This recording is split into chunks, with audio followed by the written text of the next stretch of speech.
there, friends. I went outside of my lanai today and I came out underneath my big tree and I am looking at all of the things that are floating on the water. Look at, there's a leaf. Do you see that leaf right there? I've been watching it for a while now and I'm very curious. And do you see right over there, right by the edge of the water, you can see there are leaves floating.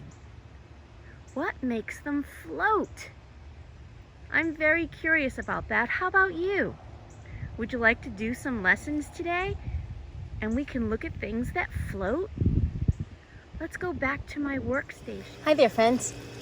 I was just out by the pond and I was taking some pictures and some videos, and I was looking at items that were floating on top of my pond.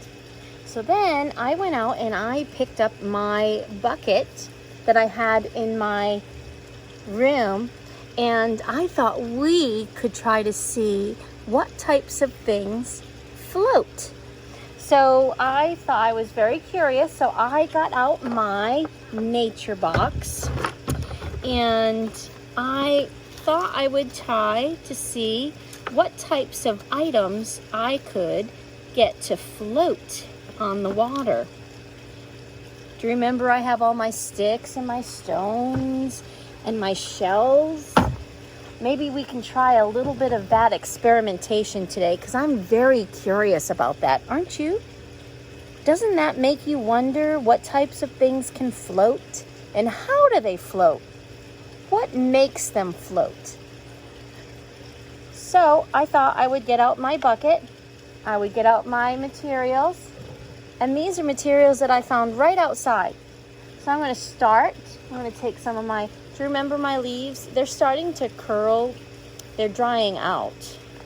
All the water is being dried from the leaves. So I'm going to try and I'm going to put them in and we're going to watch it. And I'm going to let it just float on the water and we can watch it. Would you like to watch it with me? Okay, so here we have it. My, do you see my wooden block? Can you see it from here? It is floating.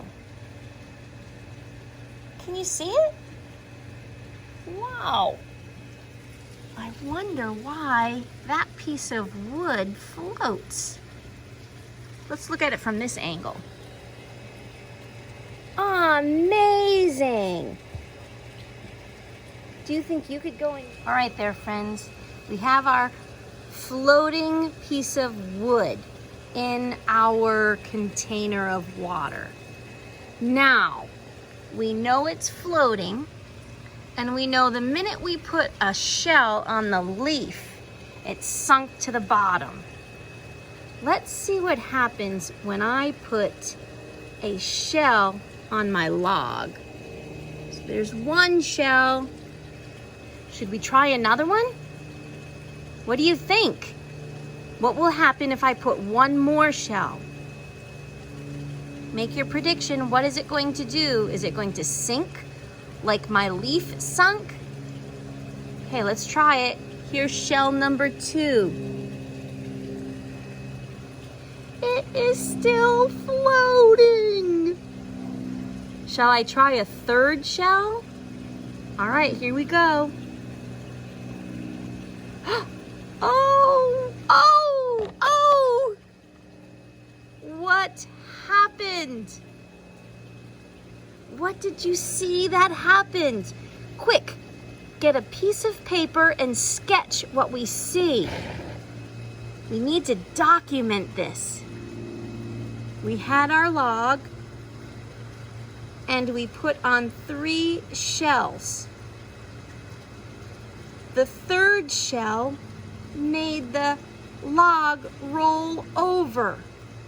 And look, 2 shells have sunk to the bottom, but 1 shell is still floating. Okay, quick, let's stop, let's sketch, and then we'll continue.